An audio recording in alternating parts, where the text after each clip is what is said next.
Hi, I'm Mason with Sno Trac. I'd like to talk to you guys about track maintenance today. We get questions about it pretty frequently. How much, how often do you have to do maintenance on the tracks? What type of maintenance does it involve? How hard is it? So I'll show you what we're looking at. Sno Trac uses a belt system that consists of conveyor belting. It's a 2-ply belt and steel grousers.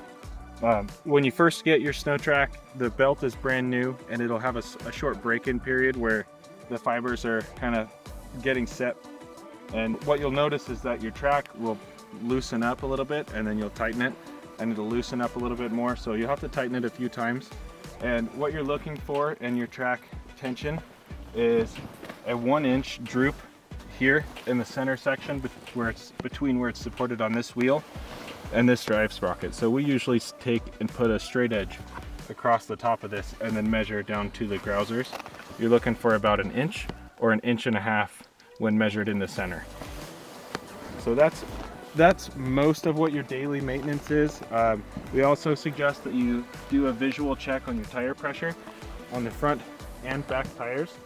You want those to be running at about 50 psi. And then just make sure that there's nothing loose, nothing wiggling around between that and your tension. That's kind of your daily check that you're going to do on your tracks before you operate. And if you do need to tension your track, you come around here to the back.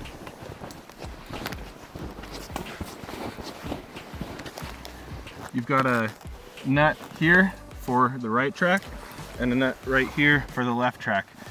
Turning it clockwise will tension the track and counterclockwise will loosen it. Grab the wrench out of here. So inside the machine, in your toolbox, you'll find a Sno Trac track tensioning wrench. Let's go outside and see how we do this.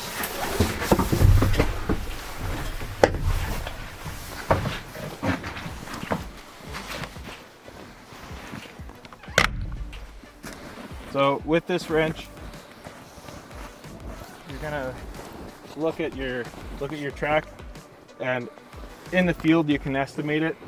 These tracks look like they're about right as far as tension goes, but we'll go ahead and show you how you loosen it or tighten it. It doesn't take a whole lot of turns here, and you'll see a difference in the track tension right away. So if you look at the track now, it looks a lot flatter across the top, and that's probably too much tension. You don't want to over tension it, otherwise it puts a lot of extra stress on the rear wheel and the sprocket and the other components. But you don't want to run with it too loose either. If your track is too loose, it comes off a lot easier, especially when you're doing tight turns or in deep snow and stuff. So yeah, that's about it for the track tension and track maintenance just on the daily. Thanks for checking us out.